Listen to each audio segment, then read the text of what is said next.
We're now going to turn our attention to liabilities that arise internally within the various agencies and law enforcement organizations. In particular, we're going to concentrate on disciplinary actions and how these particular sanctioning processes of our employees internally can lead to liability if not done correctly.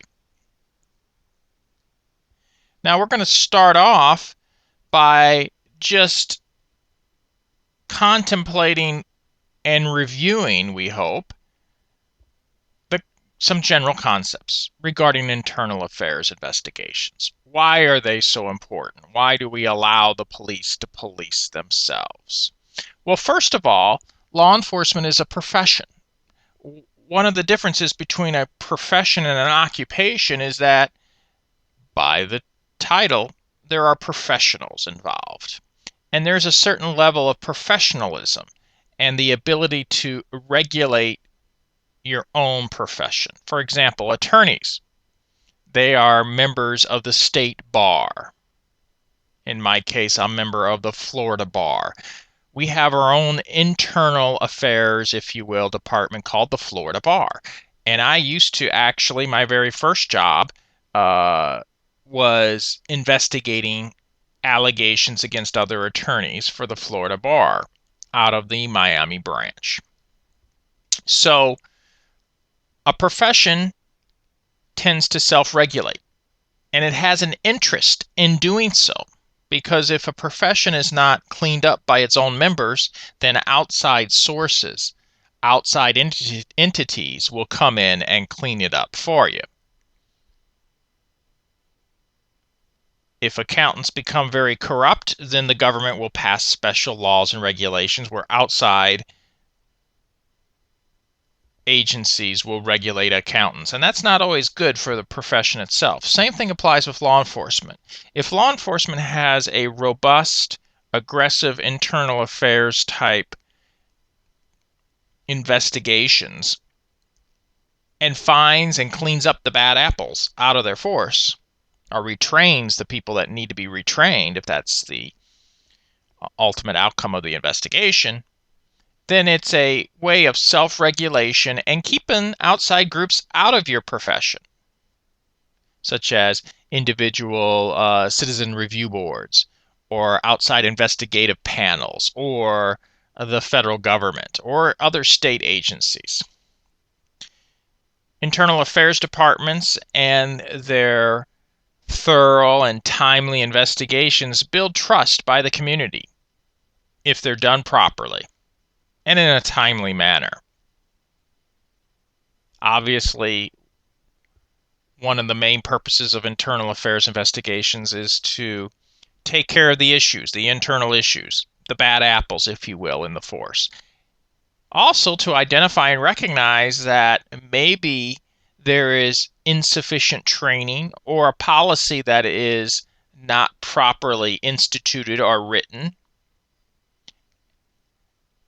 that is revealed during the investigation by internal affairs, and that has to be corrected. So it's a way of self-improvement of the agency as well. It's like a critical internal analysis at times.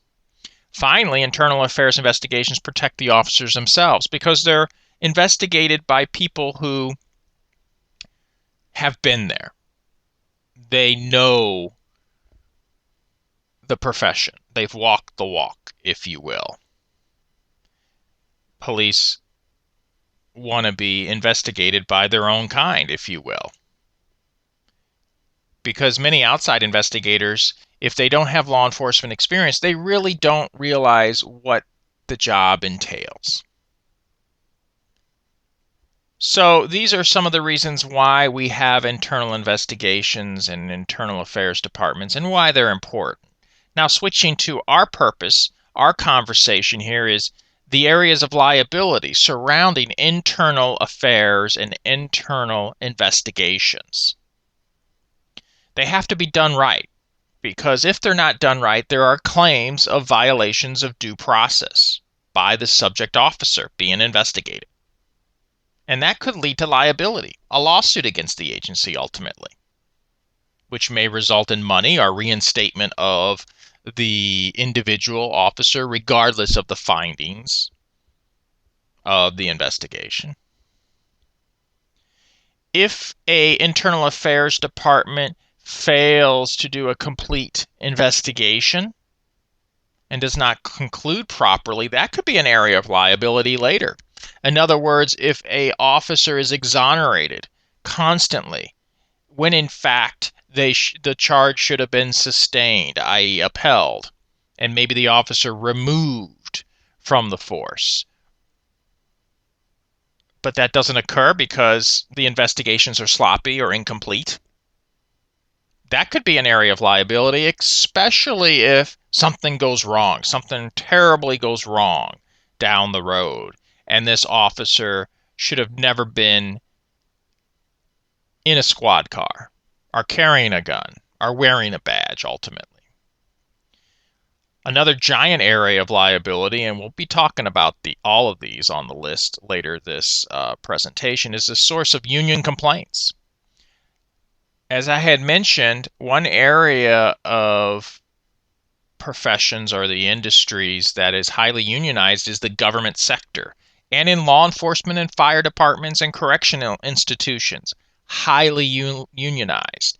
And if these internal affairs investigations are not thorough, complete, and fair, they could be a source of union complaints. If they're not procedurally carried out, and we'll talk about that shortly, in a conformance with various state statutes, that could be a source of union complaints. The use of internal affairs as retaliation against officers. That could be a problem and a liability for an agency. If it's not a legitimate investigation, but it's used as a tool to retaliate against officers, that's a big liability. Also, to sanction whistleblower actions. So the misuse of these investigations can be a high liability to a law enforcement agency. Now, this is not a class on how to conduct internal investigations, but it's important to understand the legal basics in this area of law so that you avoid violating the law or having your internal affairs investigators violate the law. We don't want that to happen.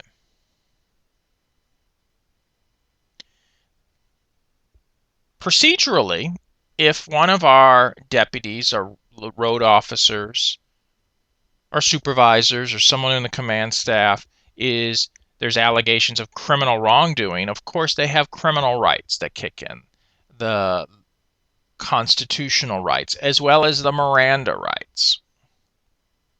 But we're more focused in on the civil protections in an administrative investigation. And when I use that word administrative investigation, what I mean is internal affairs, not the court system, not the criminal investigators from the state attorney's office or the attorney general's office, but I'm just talking about the internal administrative functioning of the agency's internal complaint procedures.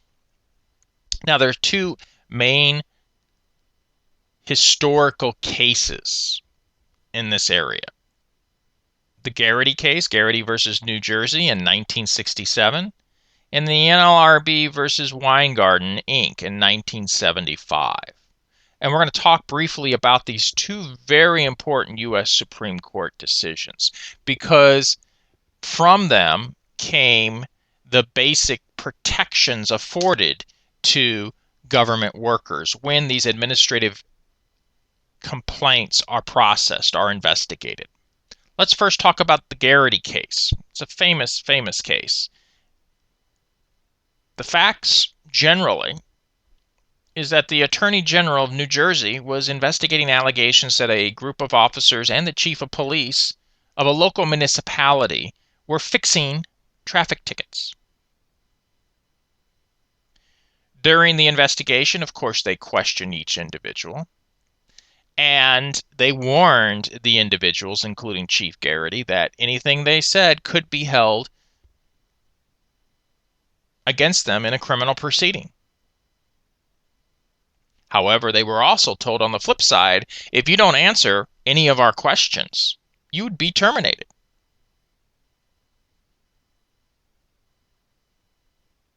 So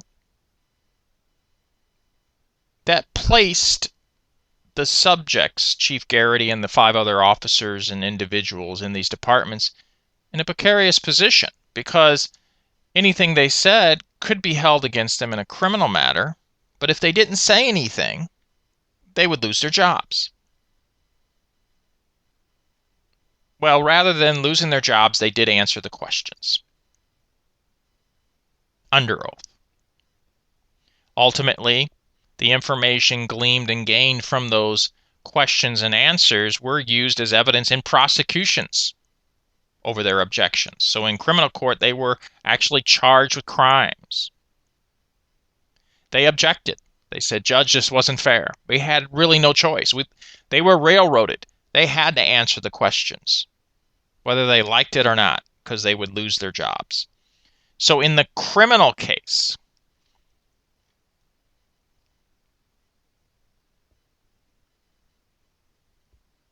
the issue of the Fifth Amendment, privilege against self-incrimination, the privilege not to be compelled to testify against oneself, reared its head because they had to give these answers. They had no choice or they'd lose their job.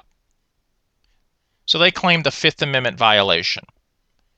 That entails a 14th Amendment violation as well because the 14th Amendment binds the individual states and municipalities to the original first 10 amendments through the incorporation doctrine. So they appealed the case all the way to the Supreme Court, and the Supreme Court did agree. They suppressed the statements because they were, in essence, compelled illegally. So what do we get out of the Garrity case? Well, the Garrity rights is what they're known.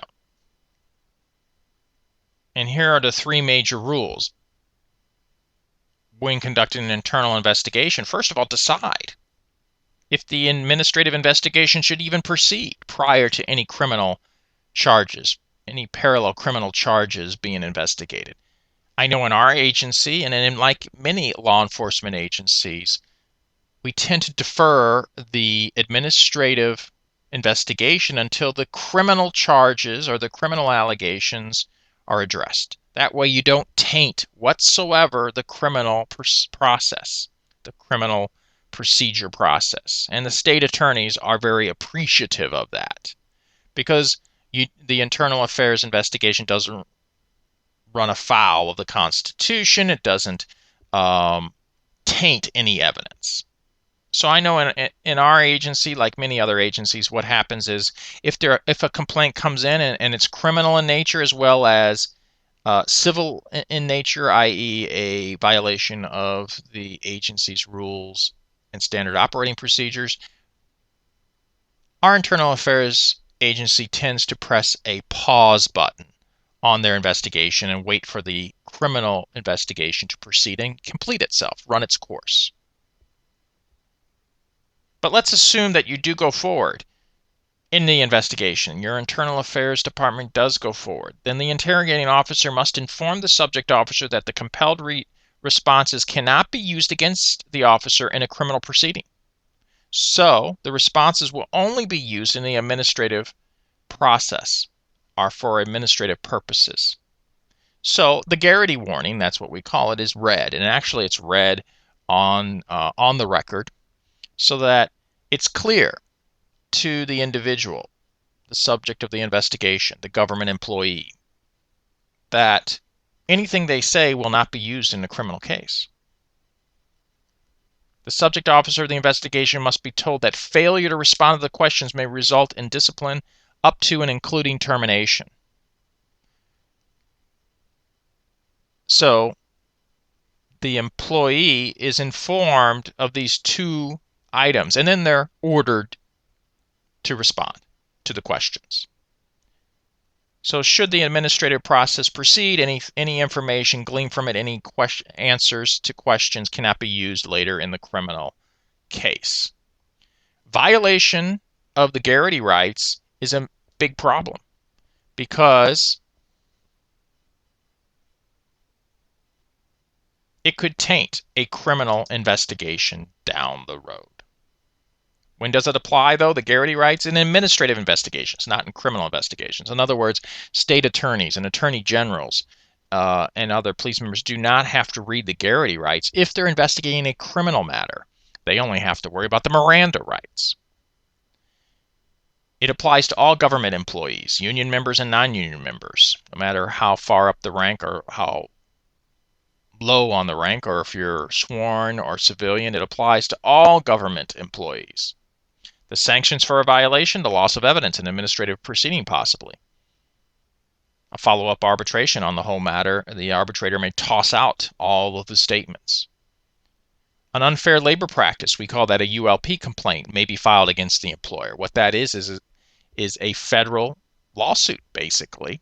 Ultimately, it's filed with the National Labor Relations Board, which is the administrative agency that deals with union issues in the workplace. And it's a federal agency, and ultimately it could end up into a lawsuit. Most likely, it's a violation of the collective bargaining agreement, because collective bargaining agreements, CBAs, are negotiated between management of law enforcement agencies and the union members. And it has phrases in there saying you'll abide by all the laws. You'll treat our members fairly, if you will, and in accordance with federal and state laws when investigating internal complaints. And of course, the big one, evidence and statements made cannot be used in subsequent criminal trials. Now, the other big famous case was the Weingarten case. The facts were somewhat, they seem to be a very minimal charge, if you will. It arose out of a very simplistic situation, but had repercussions that were amazing as far as union rights and internal affairs investigations go. What happened was that there was a female employee, and she was on break, and at her employer's place of business, she took a break and she went to the food counter and she ate some chicken. She actually ordered and paid for a small portion of chicken. They had evidently different sizes, different boxes for the different sizes. She ordered the small portion, but she got the big box. And so visually it looked like she paid for a small portion, but she got the large box portion. And therefore, her employer speculated, when this was brought to their attention, and observed that she was stealing. The company's name was Weingarten Inc. I think it was J. Weingarten Inc. But anyway, she was questioned about the allegations by loss prevention officer and her manager. And they accused her basically of stealing. Well, she explained that at the lunch counter, they were out of small boxes, so they gave her a large box to put the small chicken portion inside of. Ultimately, after the investigation was complete, that was true. She was cleared of any wrongdoing. Now, here's the rub. During the investigation, during the interview, she kept asking several times for her union representative, because she was part of a union, to be present, or her shop steward, one of the deputy representatives of the union, to be present while she was being questioned. And the manager and the loss prevention officer said no, didn't grant that request. She was also told to keep the interview to herself. In other words, don't disclose that this allegation occurred, that they spoke to her, and she violated those directions, and she told her shop steward, i.e. the union rep, about it. And the union filed an unfair labor practice charge against the company.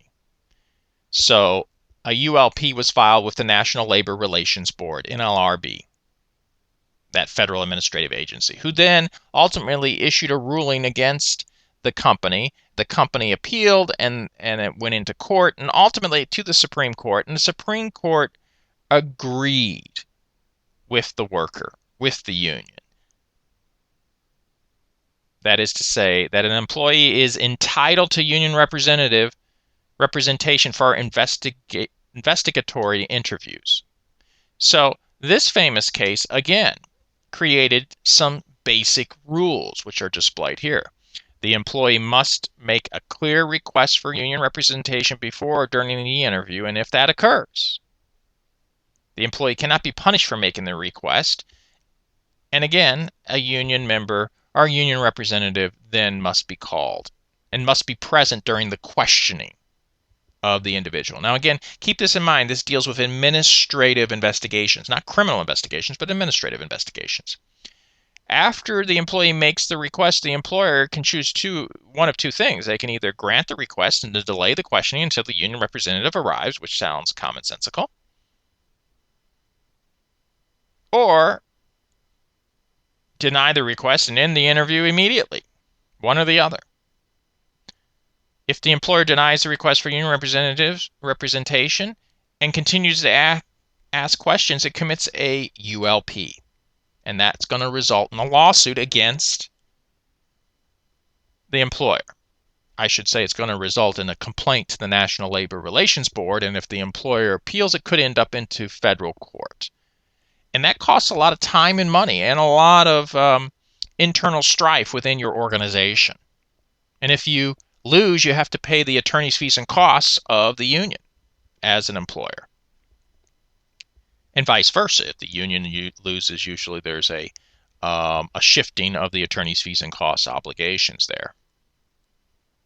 So the legal liability here, make sure you follow the Weingarten decision. Make sure you don't expose the agency to liability for not allowing the union member to seek union input from representatives. Again, it only applies to administrative investigations, not criminal. And this is interesting. It only applies to union members, not non-union members. So if you're not part of the union, you don't get these rights.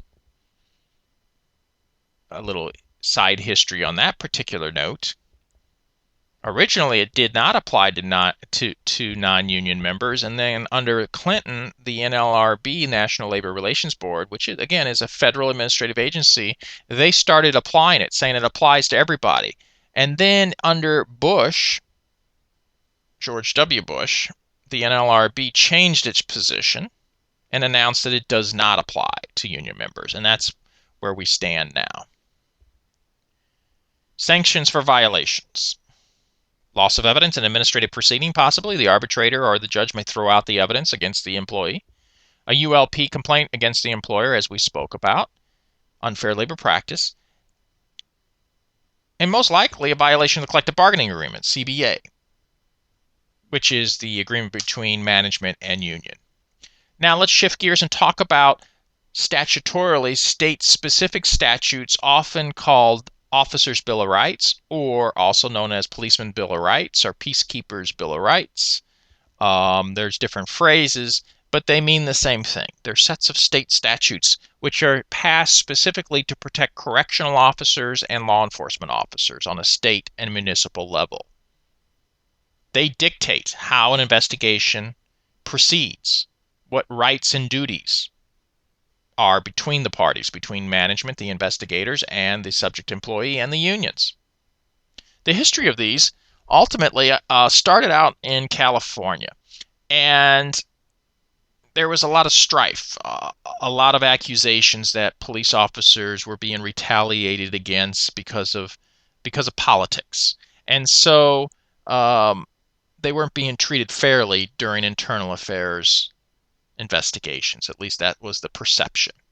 So the unions lobbied the legislature and got the first Officers' Bill of Rights statute passed. And then throughout the United States, these started springing up from state to state.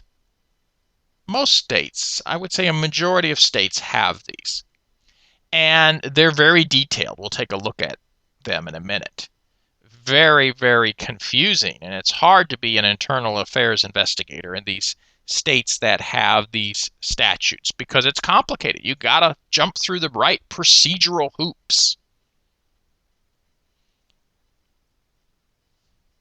And each statute's a little bit different, but we'll take a look at the specific Florida statute, Florida's Officers' Bill of Rights, which is contained in Chapter 112 in the Florida statutes, just as an example, so you get a flavor of how these statutes read. Because if an agency violates these statutes, there are repercussions. There's liability to the agency itself, and charges could be dropped, even if they're damning evidence against the subject employee being investigated. The charges could be dropped, or the agency could be sued for violation of these statutes. So, like most Officers' Bill of Rights, Florida's Officers' Bill of Rights defines who it applies to. Florida's Officers' Bill of Rights, the OBR, applies to law enforcement officers and correctional officers, and you can see it actually defines what those terms mean. It exempts the chief of police, though, if you notice, because they're political appointees generally, and they can be fired at the whim, usually, of the city manager. Now, if you dig into Chapter 1112, you'll see that 112.532 deals with law enforcement and correction officers' rights during these proceedings, during these investigations.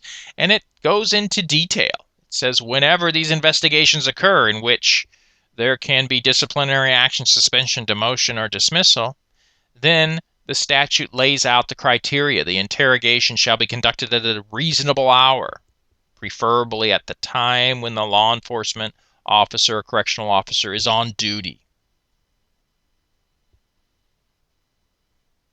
The interrogation shall take place either at the office of the command of the investigating officer or at the office of the local precinct, police unit, or correctional unit where the incident allegedly occurred, as designated by the investigating officer or agency. So the agency has to pick one of those locations. Usually it means the headquarters of the agency. The law enforcement officer, correctional officer under investigation shall be informed of the rank, name, and command of the officer in charge of the investigation, the interrogating officer, and all persons present during the interrogation. These all have to be recorded, transcribed, these interviews. The law enforcement officer, correctional officer under investigation must be informed of the nature of the investigation before any interrogation begins. And he or she must be informed of the names of all complainants. And this is an important part of the Officer's Bill of Rights, is that all the evidence collected against the officer must be presented to the officer prior to questioning. So, the internal affairs officers in Florida must show the subject officer all of their evidence, all of their cards, all the data, all the reports, all the statements of other witnesses. Everything has to be laid on the table before the subject officer who's being questioned, or who is the target of the investigation, ever has to utter a word. A lot of people are very critical of this process because normally in the civilian sector, you're not allowed to see other statements. You're not allowed to see the investigator's portfolio, if you will. But here, under the Florida Officers' Bill of Rights, it really, in my opinion, handcuffs investigators because they have to show everything on the table before any statement is given. Interrogating sessions will be for reasonable periods of time and not allowed for such, and time allowed for such personal necessities and rest periods. Cannot use offensive language or threatening behavior, are threatened with transfer, dismissal, or disciplinary action. Promise of reward may not be used to induce to answer any questions.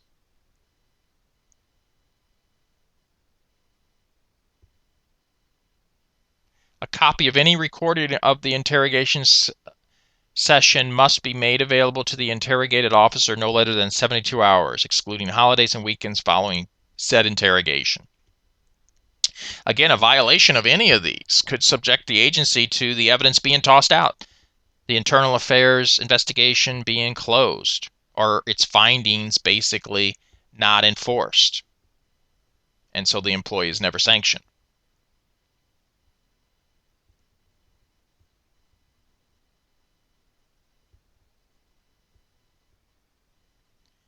Obviously, the law enforcement officer has a right to a union representative or an attorney.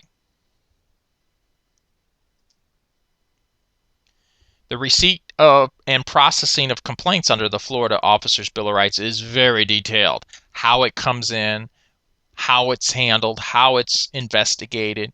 And this particular statute, even though the screen seems very busy here with lots of words, but 112.533 lays out all those procedures. And in fact, the investigator in the Internal Affairs Department that actually fills out the reports and findings must swear under oath that under penalty of perjury that to the best of their personal knowledge and information and belief, they have not knowingly or willfully deprived or allowed another to deprive the subject of the investigation of any of the rights contained in 112.532 and 112.533 of the Florida statutes. In other words, the investigating officers of internal affairs, they actually have to swear under oath they abided by Florida statutes. They gave all the procedural safeguards to the subject officer.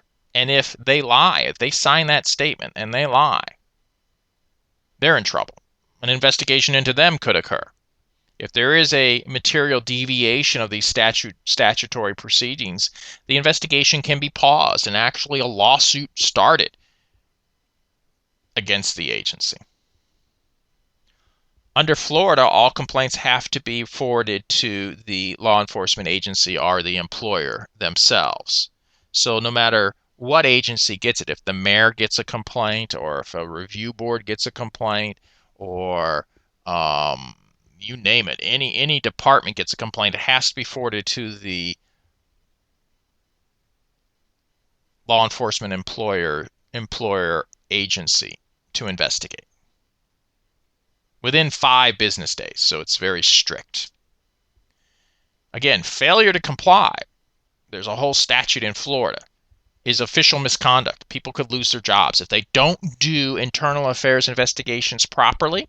Under these statutes, the internal affairs investigators can lose their jobs. So it's somewhat intimidating to work in internal affairs in Florida, because if you do it wrong, you could actually lose your job, lose your licensing credentials.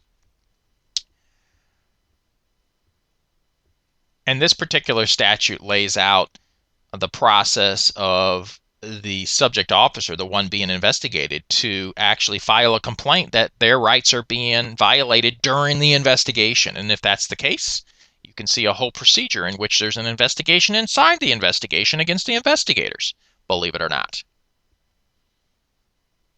So this statute really addresses official misconduct, which will be declared if the investigators themselves do not comply with these procedures.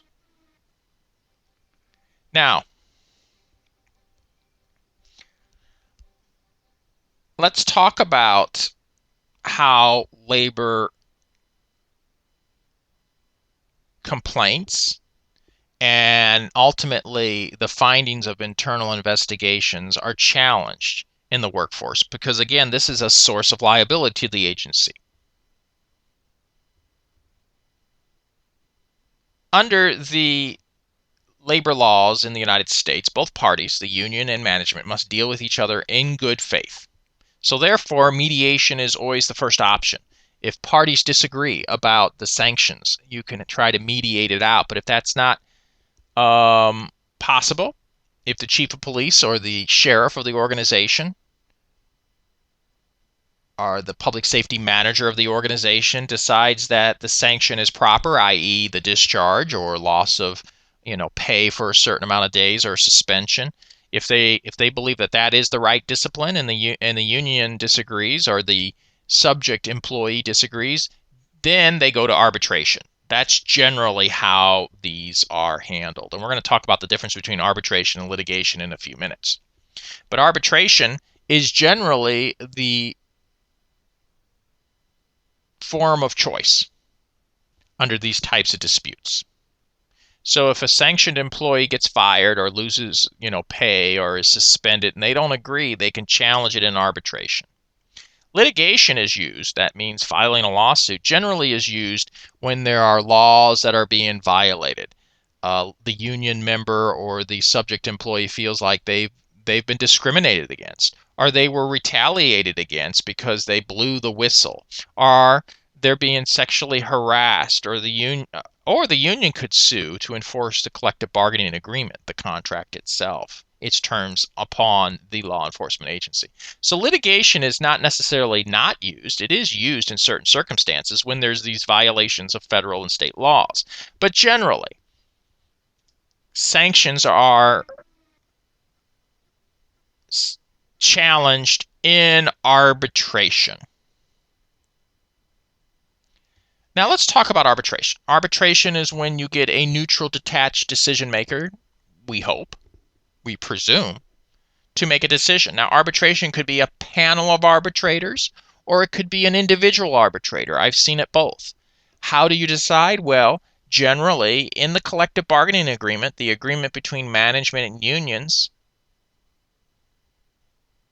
that will dictate how many arbitrators you get. Usually it's just one, but it could be a panel of three. I don't see it more than three, but sometimes it's five. Sometimes it's hard to pick an arbitrator. So the parties, the union or the employee who was fired, and the employer will each pick an arbitrator, and those arbitrators will pick a third individual. So the collective bargaining agreement generally lays out how an arbitrator is picked. Usually arbitrators are experts in the area. If your case dealt with a defective bridge, not law enforcement, but a defective bridge, then usually you get an engineer who's going to be the arbitrator. Or if it's an allegation of a chemical patent violation, then the arbitrator would be a scientist. But usually most arbitrators are retired judges, definitely have law degrees, and they're experienced in law enforcement, management, and personnel issues. So what are the advantages of arbitration? Because again, labor and management tend to agree to go to arbitration on all these types of issues if the sanctioning is not agreed upon between the employer and employee, or if the employee wants to appeal the decision of the chief of police. Challenge the decision of the chief of police or sheriff or our public safety manager. Arbitrations is fast. Usually they're finished within 6 months. Quick, inexpensive. There's not a lot of fees involved. You don't necessarily need attorneys, but it's advisable. It's private. It's not confidential. There's a difference between confidential and private. It's just private. In other words, news media really doesn't know what's going on. It's not like the courthouse where everything is public and the news media can follow cases. Usually arbitration is private. There's really no basis for appeal. Once the decision is had, it's very, very, very difficult to appeal. The only way you can appeal is if maybe you can prove the arbitrator was biased or the issue should have never been arbitrated. In other words, it wasn't subject to arbitration. It should have been in court. But that's, again, challenged before arbitration generally begins. One party objects to arbitration and files a case in litigation, and the judge decides should it be arbitrated or not. But generally, there's really no basis for appeal. One bite of the apple and that's it. It's less formal. If you've ever participated in arbitration, you know that it's not a courtroom. Usually it's a table with chairs. An arbitrator hears the case. The arbitrator does not require strict rules of evidence. In other words, hearsay is allowed, and evidence is brought in even if it's not necessarily procedurally challenged or accepted under a chain of custody. And generally, an arbitrator just asks the parties, tell me what the case is about, and the parties just ramble. That's okay. You could have witnesses, examination, direct examination, cross-examination of them, but it's very informal, and often the arbitrator asks a lot of questions to the people. No juries, that's important. No juries. It's just the arbitrator who's going to make the decisions. Arbitration, the downside. It's very quick, and so there's less discovery powers, less tools to by the attorneys or the representatives of the parties to find the smoking gun, to find evidence, to compel witnesses to even show up. In arbitration, you don't get the subpoena power to command witnesses to show up, unlike litigation, where if a case was pending, you can issue subpoenas for trial, testimony, and those witnesses have to show up or they'll be held in contempt. But arbitration is not like that. Witnesses show up voluntarily. The process of arbitration goes fast. Often critical evidence is overlooked or never found. The arbitrator in these types of cases tend to know people who know people. They're not always neutral and detached because they're in the industry. So they may favor unions or employees over management or vice versa. Again, limited basis for appeal. So that's a bad thing. If you lose, you can't appeal. If you win, great. No formal rules of evidence. So hearsay and unreliable evidence is often allowed and considered by the arbitrator. One thing I really dislike personally about arbitration is that the arbitrator does not have to follow case precedent, prior court decisions, because they're not a court. I've had arbitrators tell me specifically, I don't care what the case says. I get to decide on my own. They do not have to follow case precedent. Unlike in the judicial system, judges have to follow case precedent. Stare decisis, we've talked about that phrase, but that doesn't apply to arbitrators. Another problem with arbitration is that the enforcement award is somewhat lacking, generally. But in law enforcement agencies and collective bargaining agreements with government, arbitrators' awards are generally respected by the parties because that would be a National Labor Relations Board complaint, a ULP, which is a bad thing if you don't respect what the arbitrator says.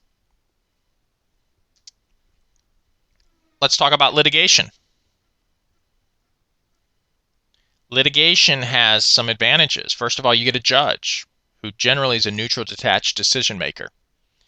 Judges in Florida are elected and federal judges are appointed. And so they're definitely not necessarily professionals in the area, but you get this person who generally is held to a higher standard and people trust judges to a larger degree than just private individuals making decisions.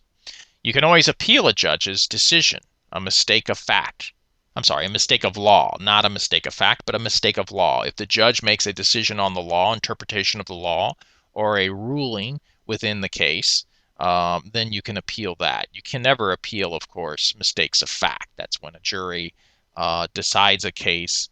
For example, they believe one witness over another. Well, you can't appeal that. That's a mistake, maybe of fact. Maybe they did it wrong, but it stands. You can only appeal mistakes of law in our system. There are formal rules of evidence in litigation. It's very complicated to do a case. In law school, one of your final classes in third year is trial advocacy.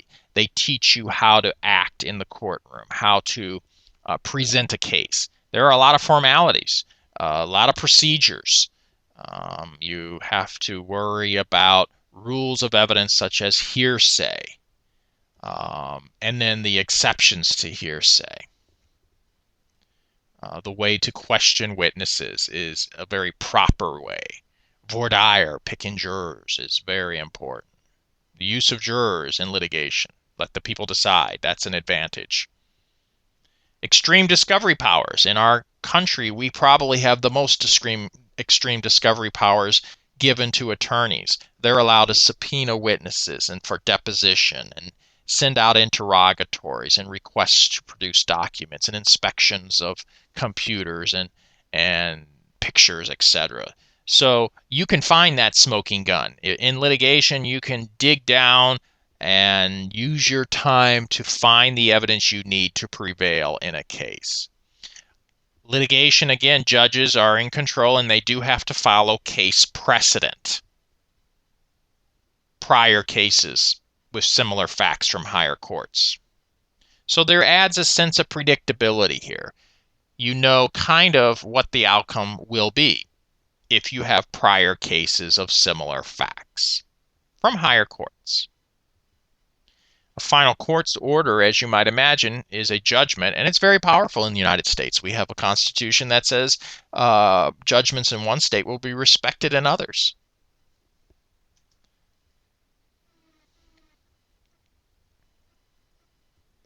The disadvantages of litigation is it's very expensive. Attorneys charge $300, $400 an hour. You have expert witness fees. You have transcription fees. You have filing fees. You have service of process fees. It goes on and on and on. And easily the amount in contest could be eclipsed by these fees. So even if you're a winner, you're a loser because you got to pay your own attorney's fees and costs sometimes. Lots of appeals, which could last a long time. I was involved in litigation. My longest case was 8 years. Took 8 years to resolve. Went up an appeal and back down to trial. So very time consuming. The public has lots of access to courthouse files. Almost everything is public except for juvenile cases, national security cases, and trade secret cases. Other than that, most courthouses are open to the public. The files are open to the public, the clerk's files. So that's a problem often in the business world as well as law enforcement agencies. You don't necessarily want your dirty laundry to be aired out on the front page of the newspaper or headline the news segment at night. Problems with litigation is juries can be very unpredictable. It's very hard to determine what a jury will do. Overseas enforcement of litigation judgments, not that this is a concern for law enforcement, but are not respected. So just keep that in mind, just for your general knowledge. Now, again, law enforcement agencies and unions prefer arbitration. That keeps the bad press away. It keeps the stain off the profession from the front page of the newspapers because it's private. It's not confidential, but it's private. What that means is generally it doesn't get played out in the press or on the news media. It's quick and fast. You know your destiny and you know your ultimate result within 5-6 months. It's less expensive than litigation. So these are the main reasons why most labor disputes and most challenges to disciplinary actions are handled by arbitration. And the big thing is that most collective bargaining agreements have arbitration provisions inside them. Very few don't. So in other words, all your disputes have to go to arbitration. The parties actually agree to that ahead of time. A few more issues in this area of law that we have to be concerned with as law enforcement managers or law enforcement supervisors is the concept of paid leave versus unpaid leave during investigations. Generally, your union agreement, your CBA, will cover that. Most of them say that a officer suspected of criminal wrongdoing will be suspended with pay. Their badge is taken away from them, their gun is taken away from them, their marked unit is taken away from them. They're suspended, but they still get paid. They have to check in once a week, collect their paycheck, sign a document basically saying I have not, acted as a law enforcement agency. I'm still suspended until the final outcome. But once criminal charges are filed, in other words, a law enforcement officer is arrested, then they're suspended without pay. Or they're terminated. Usually, an arrest, they're terminated. So keep that in mind. And this often doesn't play well in the press. And this often doesn't play well in public perception. The public cannot understand why an agency is still paying an employee who is facing very serious charges until there is a final finding. And the reason why is usually CBAs require it. Collective bargaining agreements require it. Fitness for duty and psychological services for officers. These are general requirements to hold the position. You have to meet certain criteria, but you have to be careful that these are not used as excuses or weapons improperly against the employees themselves. Make sure that these tests and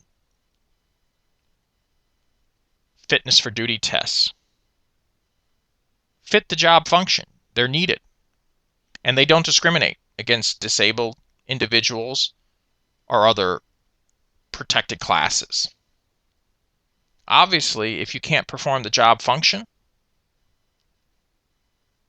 and the characteristic is essential for performing the job function, then you can't be in violation of the ADA or these other laws if you fire the individual or transfer the other individual because they don't have the necessary criteria. But you have to just be very, very conscious of the fact that some agencies misuse fitness for duty criteria as a weapon improperly against their own employees to get rid of problem children or, if you will, bad apples. And that's not what they're supposed to be used for. So make sure that these fitness for duties are related to a job function. They're valid tests, and they don't violate federal laws. Psychological services for officers. This is almost a must. In other words, there must be some type of medical, psychological counseling for officers at all times and paid for by the employer. Usually most law enforcement agencies have under contract a psychiatrist in which the officer can visit. Because of the job function, the job responsibilities, there's a lot of stress on the officer, on the officer's family, and so they need to have these resources available to them 24 hours a day at no charge. So that's usually covered in the collective bargaining agreement, and it's also adopted by policies and procedures of the agency. In fact, if an agency that does not have psychological services available for the officers is probably going to be sued for negligence. Because if something were to happen and they don't have these services available to the officers, that is a big problem. And as you might imagine, everything said to psychiatrists and psychologists by the officers is held confidential in nature, unless they reveal a threat to the officer themselves or to society. Generally, the officers are not sanctioned, and the employer has no right to know what's really going on in there unless it makes the officer unfit for duty. Okay, so that kind of is a rundown of the liabilities associated with internal affairs and the sanctioning of law enforcement employees by their employer. It's a very technical area. It's a very, very specialist type area, but you should know the general basics to help avoid stepping on the landmines and also recognizing the red flags in this area so that you can get it to your legal advisors to address.